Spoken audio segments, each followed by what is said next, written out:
Good morning. हम लोग आज से केमिस्ट्री का 11th चैप्टर स्टार्ट करेंगे। आपको इसमें 10th का बहुत कुछ सिखाएंगे, आपको 11th का बहुत नई नई बात सिखाएंगे। देखिए, पहला हम समझते हैं केमिस्ट्री होता क्या है। Chemistry, what is chemistry? तो ध्यान दीजिएगा,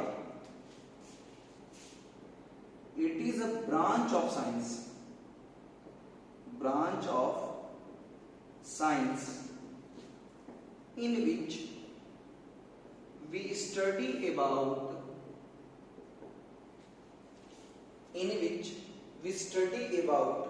matter and changes occurring on matter.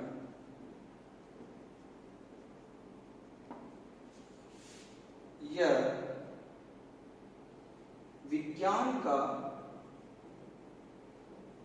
वह शाखा है जिनमें हम मैटर, द्रव्य,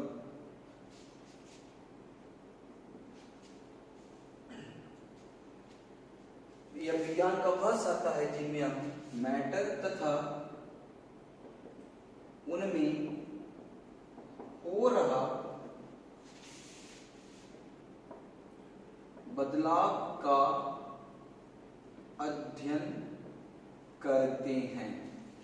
अब एक बात ध्यान दीजिएगा, मैटर और उसमें जो चेंज हो रहा है, चेंज कैसे होगा? गर्म करेंगे तो क्या होगा, एनर्जी देंगे तो क्या होगा, ठंडा करेंगे तो क्या होगा, जो जो बदलाव होगा, दो मैटर को मिला देंगे तो क्या तीसरा बन जाएगा। जो भी होगा मैटर, उसके कंपोजिशन में जो जो चेंज हो रहा है, उसके स्टडी को पढ़ने वाले हैं किसमें? केमिस्ट्री में। अब एक बार ध्यान दीजिएगा, हम लोग देखो पूरे केमिस्ट्री में क्या पढ़ेंगे। अभी की बात नहीं कर रहे हैं, जिंदगी भर की बात कर रहे हैं। देखो, यूनिवर्स जिसको ब्रह्मांड बोलते हैं, देखिए इसमें दो चीजें एग्जिस्ट करता है। यूनिवर्स में दो चीजें, एक कौन सा? मैटर, और एक क्या? एनर्जी। एक मैटर और दूसरा क्या है? एनर्जी। अब देखो, यूनिवर्स में, ब्रह्मांड में दो चीज है, एक एनर्जी और एक मैटर। मैटर क्या होता है? जो कुछ जगह घेरे और जिसमें कुछ वेट हो। एनर्जी आपको दिखता नहीं है, वो कुछ फोर्स होता है। हमको इस बारे में कुछ स्टडी नहीं करना है केमिस्ट्री में, कहीं कहीं हल्का हल्का यूज बता देंगे, लेकिन मेरा बेसिकली कॉन्सेप्ट कहां पर है? मैटर पे। अब ध्यान दीजिए, मैटर को क्लासिफाई किए दो तरह से। एक है आपका फिजिकल क्लासिफिकेशन, भौतिक वर्गीकरण। एक है केमिकल क्लासिफिकेशन, रासायनिक वर्गीकरण। अब ध्यान दीजिएगा, फिजिकल क्लासिफिकेशन ये होता है आपका solid, liquid, gas. Physical classification solid, liquid, gas. Chemical में होता है pure substance, compound, mixture. Pure substance element, compound, mixture homogeneous, heterogeneous. Element metal, non metal, metalloid. Compound organic compound, inorganic compound. तो एक बात ध्यान दो, पूरे केमिस्ट्री में इतना ही पार्ट को हम पढ़ने वाले हैं, इंटायर केमिस्ट्री की बात करते हैं। तो एक बात ध्यान दीजिएगा, पूरे ब्रह्मांड में दो चीजें, एक मैटर, दूसरा एनर्जी। हम लोग एक एक को डिटेल स्टडी करेंगे। अब मैटर इसको हम दो पार्ट में क्लासिफाई करें, एक है फिजिकल क्लासिफिकेशन, एक है केमिकल क्लासिफिकेशन। फिजिकल का मतलब क्या होगा? जो हमको देखने में पता चल जाए, अच्छा ये सॉलिड है, ये लिक्विड है और ये गैस है। जैसे पानी लिक्विड है, हवा में गैस है, बहुत सारा मौजूद है, ये क्या है? सॉलिड है। जो दिख के पता चल जाए, महसूस करके पता चल जाए, वह physical classification, solid liquid gas. अब केमिकल क्लासिफिकेशन, कुछ केमिकल रिएक्शन होगा। यहां हम एलिमेंट की बात करेंगे, ऑक्सीजन है, नाइट्रोजन है, हाइड्रोजन, उस बारे में बात करेंगे। देखो यहां पर एक है प्योर सब्सटेंस, एक है मिक्सचर। अब प्योर सब्सटेंस क्या होता है, मिक्सचर क्या होता है, इस बारे में बात करेंगे हम लोग। ध्यान दीजिएगा, धीरे धीरे पढ़ते रहेंगे। अब प्योर सब्सटेंस क्लासिफाई एलिमेंट में और कंपाउंड में। Element metal, non metal, metalloid. Compound दो तरह का, inorganic compound, organic compound. Mixture दो तरह का, होमोजेनियस, हेटेरोजेनियस। तो एक बात ध्यान दीजिए बाबू, जो बच्चे हिंदी मीडियम के हो, जो बच्चे हिंदी मीडियम के हो और इंग्लिश मीडियम के हो, अभी तो क्लास आपका एकदम कॉमन मीडियम चलते रहेगा। वी कल स्टार्ट किए हैं, आफ्टर 10 to 15 डेज स्टूडेंट बहुत ज्यादा जुड़ जाएंगे तो हम उसको अलग अलग कर देंगे।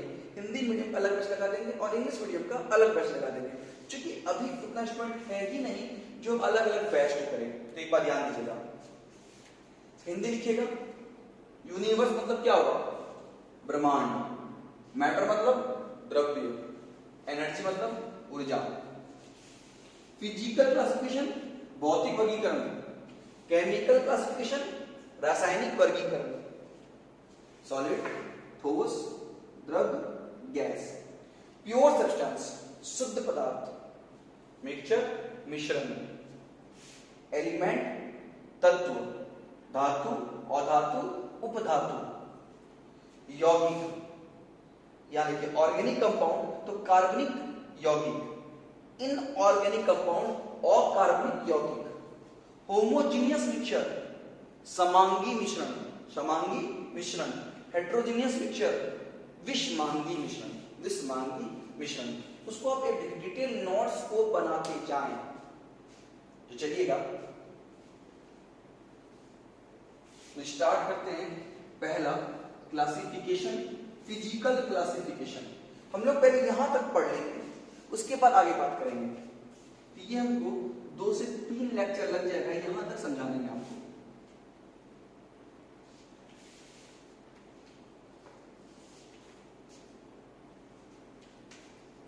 और इंपॉर्टेंट बात, गूगल प्ले स्टोर से एक ऐप डाउनलोड कर लीजिएगा, बॉन्डिंग केमिस्ट्री क्लासेस। अभी ये आपको ऐप एकदम नहीं मिलेगा गूगल प्ले स्टोर में। जैसे आप सर्च कीजिएगा तो आपको हम बताते हैं कैसे आप इसको खोज सकते हैं, इस ऐप को। देखिए जैसे आप गूगल प्ले स्टोर में ये लिखिएगा, एक पेज खुलेगा, उसमें बहुत सारा ऐप रहेगा, लेकिन ये ऐप को नहीं मिलेगा फिलहाल का। नीचे के लिखा रहेगा 4, जस्ट लिखा रहेगा 4.5 स्टार लिखा रहेगा, कहीं पर प्रीमियम लिखा होगा और कहीं पर न्यू लिखा होगा। तो आप न्यू वाले क्लिक कीजिएगा। जैसे आप न्यू को क्लिक कीजिएगा तो ये आपको आ जाएगा, आप इसको इंस्टॉल कर लीजिएगा।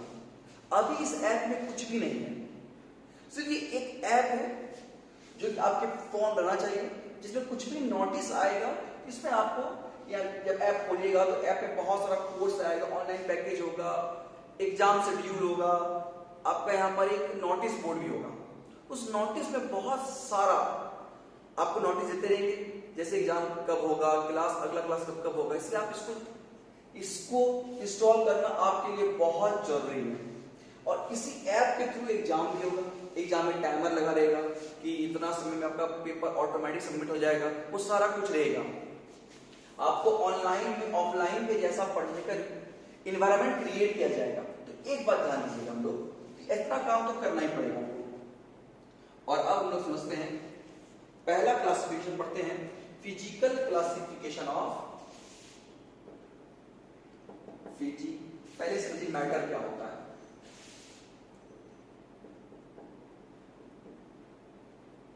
बोलिए मैटर क्या? Anything which occupy space and have possessive weight, they are called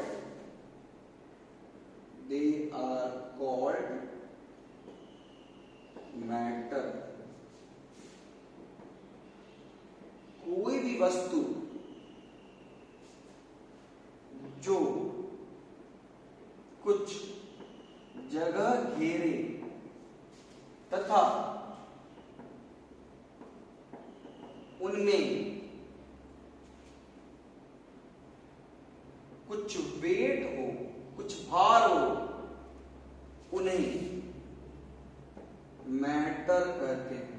तो एक बात ध्यान दीजिएगा, हिंदी मीडियम के भी जो बच्चे हैं, आप साइंस के टर्म को इंग्लिश में लिखें, कई मार्क्स नहीं कटता है। जैसे मैटर को मैटर लिखें, सब्सटेंस लिखें, प्योर लिखें, इम्प्योर लिखें, उसमें आपको नंबर नहीं कटेगा। ध्यान दीजिएगा, बोले कोई भी चीज जो जगह गिरे ये मैटर है, ये मैटर है, पानी मैटर है, हवा मैटर, जो भी जगह घेर लिया, जो जगह घेरे कुछ वेट हो, तो क्या बोले हम लोग, मैटर। तो अब ध्यान दीजिएगा, हम लोग आज सीखते हैं फिजिकल क्लासिफिकेशन ऑफ मैटर, और उम्मीद करेंगे कुछ आपको नया बात जरूर सिखाएं।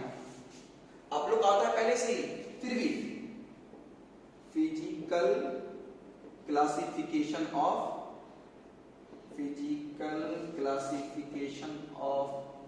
मैटर।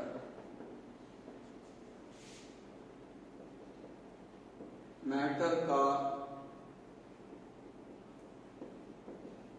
भौतिक वर्गीकरण, मैटर का भौतिक वर्गीकरण।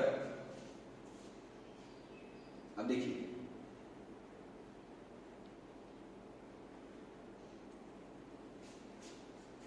Solid, liquid, gas. देखो जो भी एलिमेंट, कंपाउंड जो भी पढ़ेंगे इसी फॉर्मेट में रहेगा, सॉलिड, लिक्विड और गैस में रहेगा। तो चलिए पहले हम समझते हैं सॉलिड, लिक्विड और गैस क्या क्या होता है।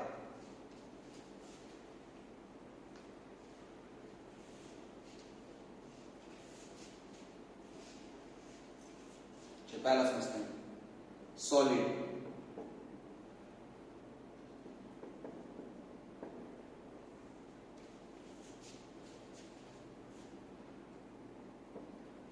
They have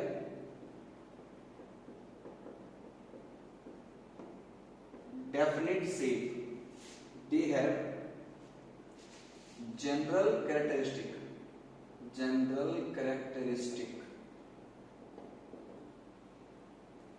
समान विशेषताएं।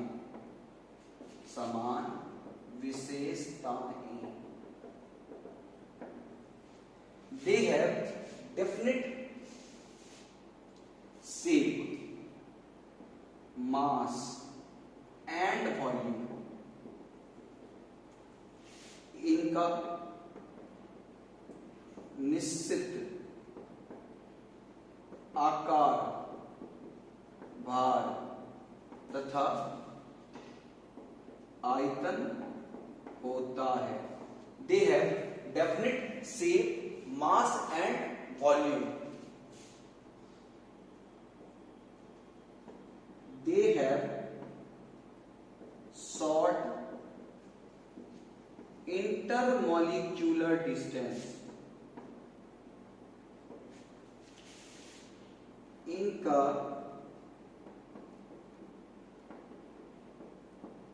अंतर आणविक दूरी कम होता है। They have strong intermolecular force of attraction। They have strong intermolecular force of attraction। इनका अंतर आणविक आकर्षण बल प्रबल होता है।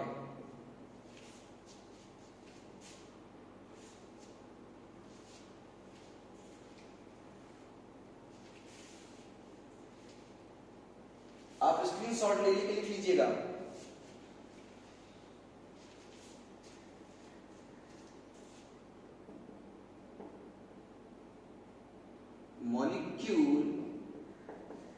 molecule does not possess translatory motion, it is fixed। अणु आपस में रूपांतरित गति नहीं करते हैं या स्थिर रहते हैं।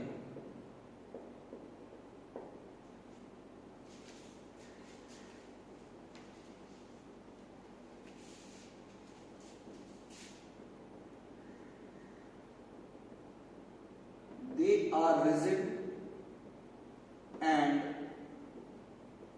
incompressible।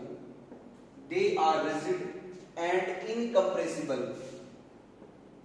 यह जिद्दी तथा असंपठनीय होते हैं। अब इस पॉइंट को समझो पहले तो। देखो, हम ऐसा समझते हैं बाबू,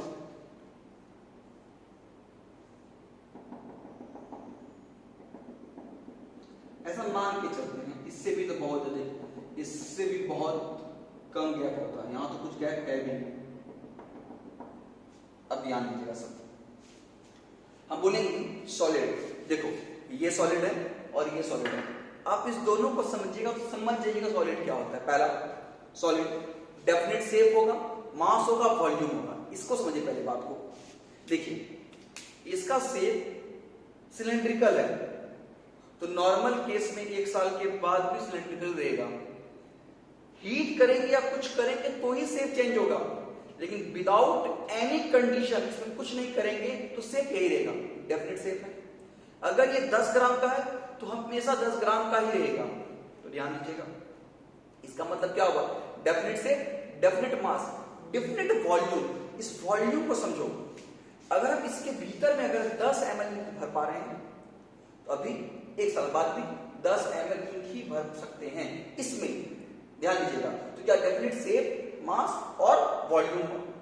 अगर इसको देखते हैं बाबू, यहां देखो, एक मॉलिक्यूल ये हुआ, एक मॉलिक्यूल हुआ। इंटर मॉलिक्यूलर मतलब क्या हुआ?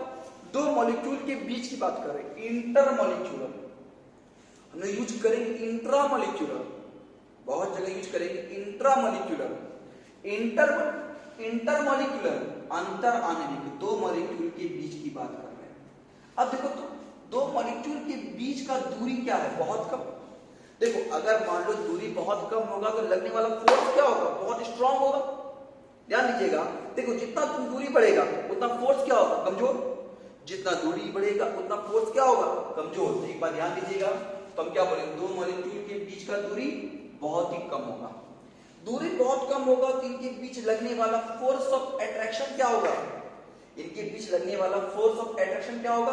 स्ट्रांग होगा, बहुत स्ट्रांग होगा। अच्छा, एक टर्म यहां यूज किए हैं, molecule does not possess translatory motion. इस पॉइंट को समझो, मॉलिक्यूल आपस में ट्रांसलेटरी मोशन नहीं करते। तो एक बात, translatory motion, translatory motion, straight line motion, straight line motion, सीधी रेखीय गति। अब इस पॉइंट को अच्छे सीखेगा। देखो, जब आप लेते हैं पानी, आप यहां पर 1 बूंद इंक डालें, मान लीजिएगा ब्लू कलर इंक डालें, आप क्या देखते हैं कि यहां पर भी कुछ, देखिए, आप कर कुछ नहीं रहे, आप कुछ भी नहीं कर रहे हैं, खाली 1 बूंद डाल के छोड़ दीजिए। आप देखिएगा कुछ समय के बाद ये पार्ट ब्लू हो गया, ये पार्ट ब्लू हो गया, अब सारा पार्ट ब्लू हो गया। इसका मतलब क्या हो रहा होगा? आपको दिख नहीं रहा है, लेकिन वाटर का जो मॉलिक्यूल है आपस में मोशन कर रहा है। लेकिन अगर आप मान लीजिएगा एक पेन है और अगर इस पार्ट को अगर आप ब्लैक करते हैं तो ये ब्लैक होता है क्या? नहीं होता है। इसका मतलब क्या हुआ, इसका मॉलिक्यूल यहां से यहां मूव नहीं किया होगा। यही जो मोशन है हम इसी को बोलते हैं ट्रांसलेटरी मोशन। बोलेंगे मॉलिक्यूल के बीच में ट्रांसलेटरी मोशन नहीं होता है, वो अपनी जगह पर फिक्स होता है, अपनी जगह पर फिक्स होता। देखो अगर फिक्स नहीं होता तो क्या होता, देखिए हम लिख रहे हैं बस मॉलिक्यूल यहां से यहां चला गया, यहां मॉलिक्यूल कम हो गया, यहां मॉलिक्यूल देखो क्या बस ये ब्रेक कर जाएगा, जबकि ऐसा कुछ होता नहीं है। देखो जिद्दी होते हैं, जिद्दी, देखो एक मॉलिक्यूल दूसरे मॉलिक्यूल को बहुत जिद से पकड़ता है, वो छोड़ेंगे नहीं, बहुत जिद से पकड़ता है। और इनकंप्रेसिबल, आप इसको ना तो कंप्रेस कर सकते हैं ना तो एक्सपैंड कर सकते हैं। अब दिमाग समझिएगा। अब एक क्वेश्चन आना चाहिए, सर रबड़ क्या है? रबड़ को तो कंप्रेस कर सकते हैं, एक्सपैंड कर सकते हैं। तुम लोग सॉलिड स्टेट चैप्टर पढ़ेंगे और वहां बताएंगे रबड़ सॉलिड तो है लेकिन झूठा सॉलिड है, प्लास्टिक सॉलिड तो है लेकिन झूठा सॉलिड है, कांच सॉलिड तो है लेकिन झूठा सॉलिड है। तो झूठा सॉलिड और सच्चा सॉलिड वो कब पढ़ेंगे? वास्तविक ठोस और अवास्तविक ठोस हम कब पढ़ेंगे? जब सॉलिड स्टेट चैप्टर ही है पूरा, लिक्विड स्टेट चैप्टर ही है, गैस स्टेट चैप्टर ही है, तो ध्यान दीजिएगा। तो हम उस वक्त पढ़ेंगे इसको। तो अभी कहानी करने का मतलब क्या होगा? सॉलिड क्या होगा? डेफिनेट शेप, मास, वॉल्यूम, दो मॉलिक्यूल के बीच का दूरी बहुत ही कम, लगने वाला फोर्स बहुत स्ट्रॉन्ग, मॉलिक्यूल आपस में मोशन नहीं करता, अपनी जगह पर फिक्स्ड होता है और जिद्दी होते हैं, इनको हम कंप्रेस नहीं कर सकते हैं, एक्सपैंड नहीं कर सकते हैं। तो ध्यान दीजिएगा, इसका एग्जांपल ले लेते हैं हम लोग। नमक सॉलिड है, आयरन सॉलिड है, डायमंड सॉलिड है। आगे बात करेंगे, ये तो क्या पहले हम लोग का सॉलिड क्या होता है। अब हम लोग बात करते हैं लिक्विड की।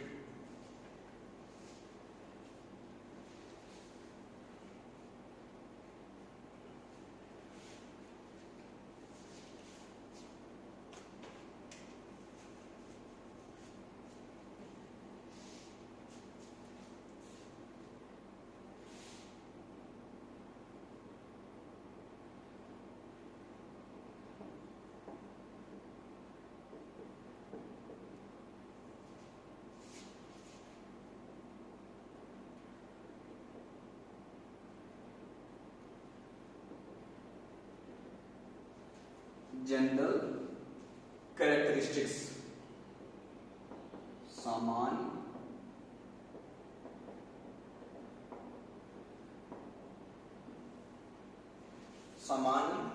विशेषताएं, general characteristic liquid,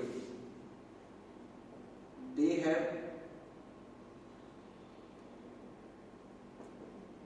indefinite shape,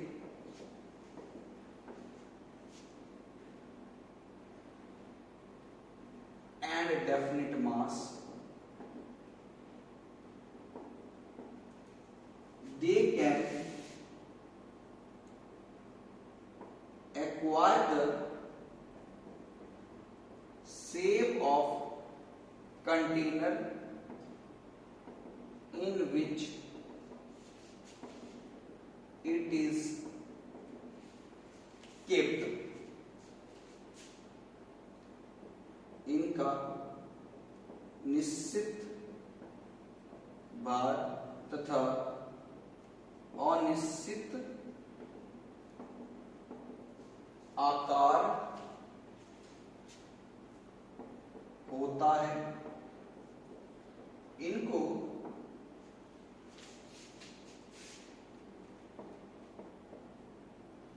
जिस पात्र में रखा जाए, यह उसका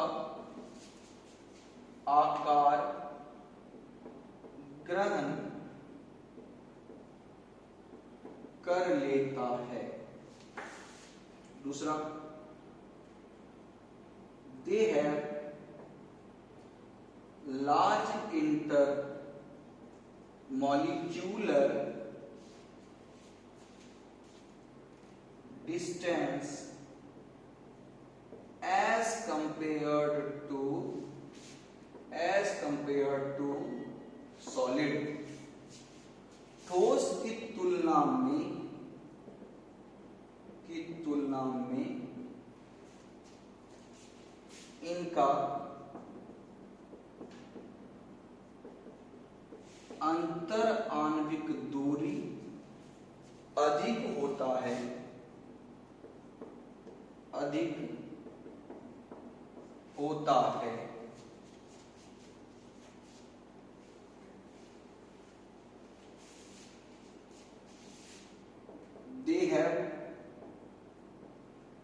They have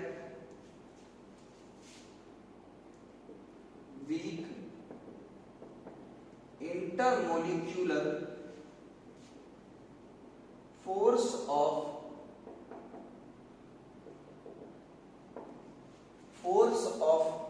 attraction. They have weak intermolecular force of attraction as compared to solid. ठोस की तुलना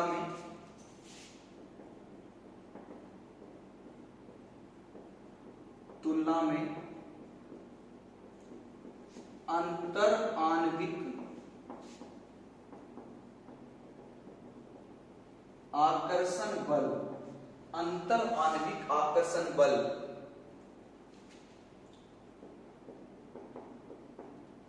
कमजोर होता है।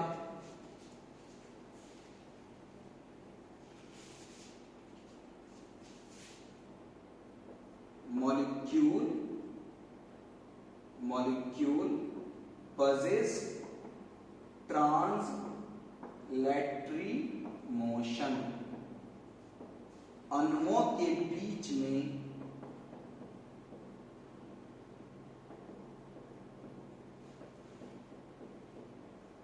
रूपांतरित गति होता है। अब इस पॉइंट को समझिएगा। एक पॉइंट देखो, पहले क्या बोले,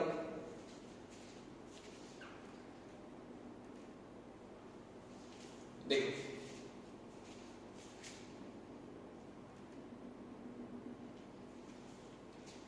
लिक्विड लिए, देखो ये हम सॉलिड है, तो आप देखिए लिखिएगा। पहला देखो, सॉलिड के दो मॉलिक्यूल के बीच का दूरी क्या होता है, बहुत कम। तो दूरी बहुत कम होगा, लगने वाला फोर्स कैसा होगा, दूरी अगर बहुत कम होगा तो लगने वाला फोर्स कैसा होगा, बहुत स्ट्रॉन्ग। तो यहां पर इसके तुलना में ध्यान दीजिएगा, इसके तुलना में दो मॉलिक्यूल के बीच का दूरी अधिक होता है, लगने वाला फोर्स कैसा होगा, कमजोर होगा। और जैसा कि आपको बोले हैं कि अगर हम यहाँ पर एक बूंद इंक डालते हैं तो सब कुछ ये आपका ब्लू हो जाएगा। इसका मतलब ये मॉलिक्यूल आपस में मोशन करता होगा, तो मॉलिक्यूल के बीच में मोशन होता है। अगर हम ध्यान दीजिएगा, एक गिलास है, गिलास में 100 ग्राम पानी लिए, 100 ml पानी लिए, 100 ग्राम पानी ले सकते हैं। अब हम क्या करेंगे, उस पानी को कटोरा में रख देंगे। अब देखो, अभी इसका शेप कुछ ऐसा होगा जब ये गिलास में, और जब ये कटोरा में जाएगा इसका शेप कुछ ऐसा हो जाएगा। तो इसका मतलब क्या होगा, अगर अभी हम इसका शेप बोलेंगे, शेप क्या हो गया, सिलेंड्रिकल, और अभी इसका शेप कैसा होगा, कुछ रेक्टेंगुलर। तो कहने का मतलब इसका शेप बदल रहा है, जिस पात्र में रखते हैं उस पात्र का आकार ले लेता है। ध्यान दीजिएगा, मास तो डेफिनेट है, लेकिन शेप डिपेंड किस पे करता है, किस कंटेनर में रखते हैं उस पर डिपेंड करता है। अच्छा, दो मॉलिक्यूल के बीच का दूरी कैसा होगा, दो मॉलिक्यूल के बीच की दूरी सॉलिड की तुलना में अधिक होता है, लगने वाला फोर्स कमजोर होगा, मॉलिक्यूल आपस में मोशन करते हैं। इसके बाद हम लोग देखते हैं गैस के बारे में।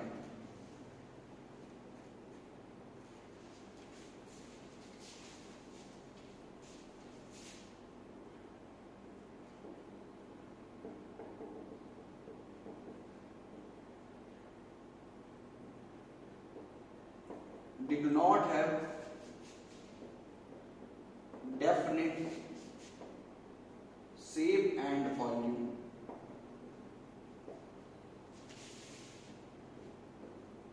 इनका अनिश्चित आकार तथा आयतन होता है।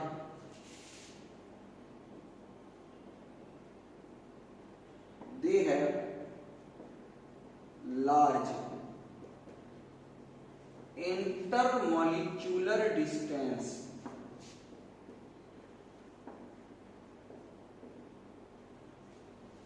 as compared to solid and gas, solid and liquid, ठोस तथा द्रव्य की तुलना में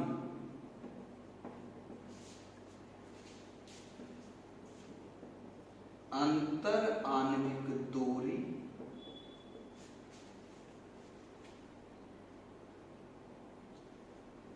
अधिक होती है। They have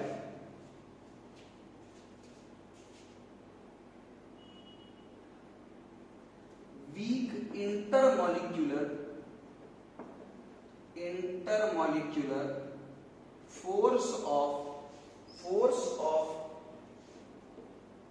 attraction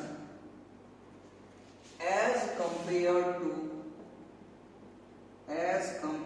to solid and liquid,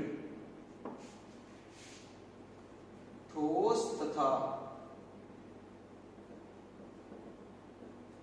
द्रव्य की तुलना में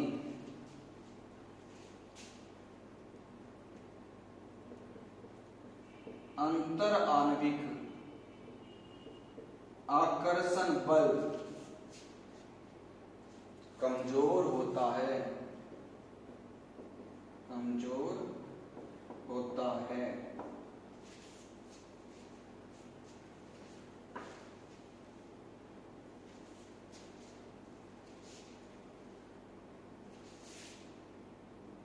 Molecule possess translatory motion,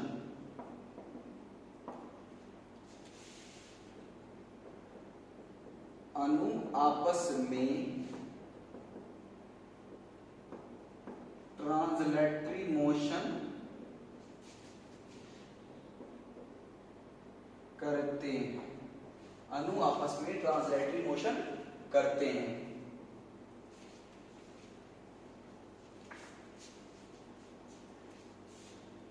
They are compressible and expandable, इनको कंप्रेस तथा एक्सपेंड मतलब इनको घटा भी सकते हैं और बढ़ा भी सकते हैं। एक बात ध्यान दो। अब एक एक टर्म को समझते हैं।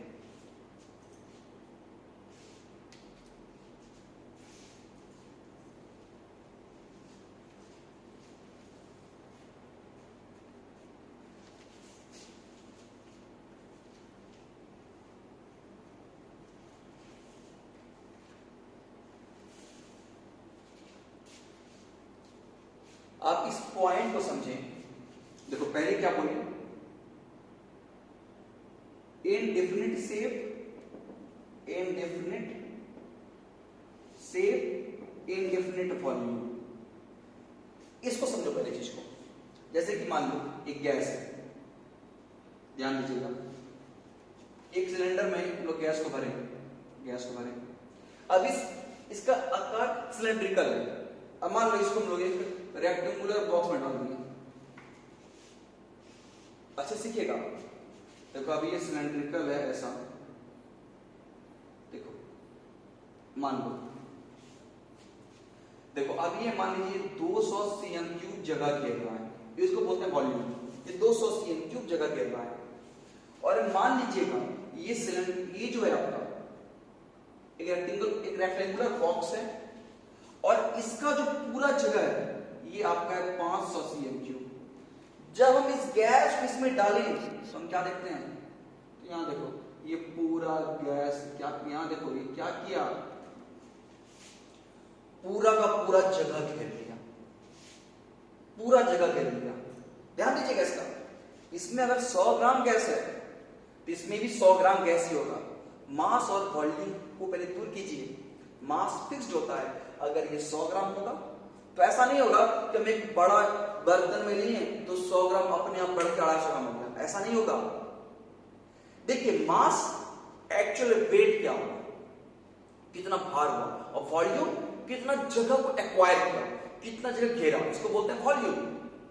अब समझिए ध्यान से, अब पहले इसका शेप सिलेंड्रिकल था, जैसे इसमें गया शेप इसका बन गया रेक्टेंगुलर, तो शेप क्या हुआ, इंडेफिनिट। अच्छा वॉल्यूम, एक बात याद कर देखो बाबू, वॉल्यूम, इसका वॉल्यूम अभी 200 सीएम क्यूब था, अब वॉल्यूम क्या हो गया 500 सीएम क्यूब। मतलब पहले 200 सीएम क्यूब को घेर रहा था, जगह घेर रहा था, अब ये 500 सीएम क्यूब को जगह को घेर रहा है। Indefinite shape, indefinite volume. अच्छा एक्चुअली ऐसा हुआ, देखो अगर ये सॉलिड ये लिक्विड तो ये क्या हुआ गैस। तुलनात्मक क्या बोलेंगे, सॉलिड और लिक्विड की तुलना में, देखिए हम तुलना करेंगे, हम तुलना में अंतर आणविक दूरी, दो मॉलिक्यूल के बीच का दूरी क्या होगा, अधिक, दूरी अधिक होगा, लगने वाला फोर्स क्या होगा, कमजोर। और मॉलिक्यूल आपस में मोशन करता है, पूरा घूमते रहता है। एक अंडा को तुम फोड़ दो, उसका स्मेल सब तरफ फैल जाएगा, उसको डिफ्यूजन बोलते हैं, आगे पढ़ेंगे हम लोग। देखिए ये आपस में मोशन करते रहते हैं। इसके बाद आप इसको, अब ये आपका पास देखो, इस गैस को आप एक्सपैंड कर दीजिए, जब गैस फैल गया आप इसको आइस में डाल दीजिएगा तो गैस क्या हो जाएगा, फिर कंप्रेस हो जाएगा। मतलब एक्सपैंड भी कर सकते हैं और कंप्रेस भी कर सकते हैं। अब देखो तुमको हम कुछ एक चीज सिखाते हैं, देखो भीतर का बात क्या है, आज तो बहुत बड़ा बात सीखोगे।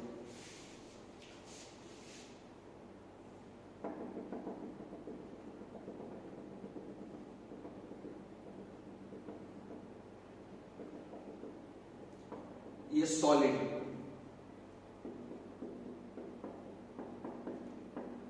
लिक्विड,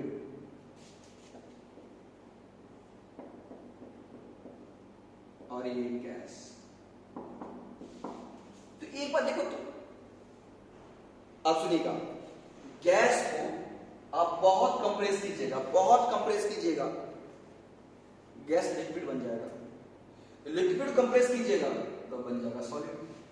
इसका मतलब इसको हीट कीजिएगा लिक्विड, हीट कीजिएगा गैस। इसका मतलब ये हुआ जो भी चीज डिपेंड करता है सब depend intermolecular force of attraction depend करता है। जितना दूर रहेगा तो जितना कमजोर उतना दूर, जितना दूर गैस, हल्का पास आया लिक्विड, और पास आ गया तो बन गया सॉलिड। एक आपको एग्जांपल देते हैं और ये आपको आर भी सिखाएंगे, आपको सिखाएंगे 3 मिनट के बाद। तुम सोचना हाइड्रोजन, ऑक्सीजन के नीचे आता है सल्फर, ये भी गैस, ये भी गैस, ये भी गैस। जब H और O दोस्ती करता है तो बनता है H2O, जब H और H दोस्ती करता है तो बनता है H2S।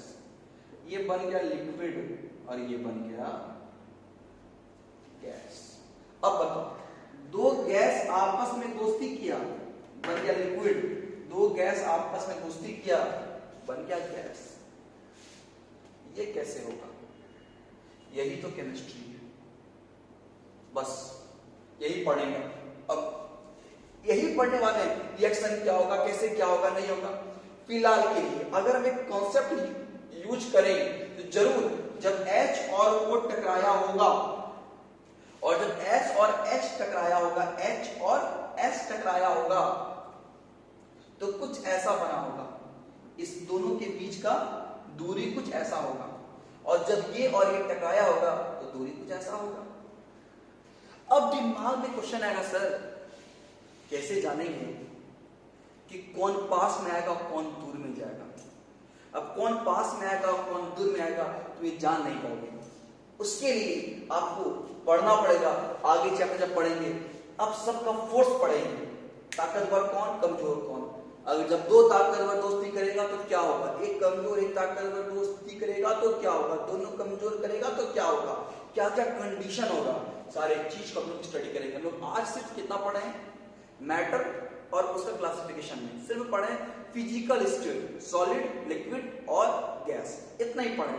हम लोग अब इसके बाद केमिकल क्लासिफिकेशन में कल पढ़ेंगे एलिमेंट क्या होता है, कंपाउंड क्या होता है, मिक्सचर क्या होता है। कोशिश करेंगे केमिकल क्लासिफिकेशन वाला सारा पार्ट हम लोग कल कंप्लीट कर दें और उसके बाद हम लोग कुछ इंटरेस्टिंग चीज पढ़ेंगे, कुछ 10th का चीज पढ़ेंगे और कुछ 11th पढ़ेंगे। पढ़ने में बहुत मजा आएगा आपको, एकदम आपका जो टाइमिंग है, टाइमिंग यही रहेगा 9 to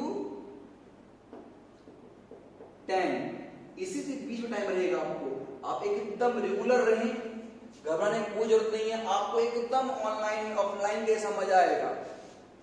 और अगर तुमको पढ़ने में मजा नहीं आ रहा है, इसका इतना ही मतलब है जरूर तुम्हारा दिमाग खराब हो चुका है, इलाज करो। पढ़ने में तो मजा आना ही चाहिए।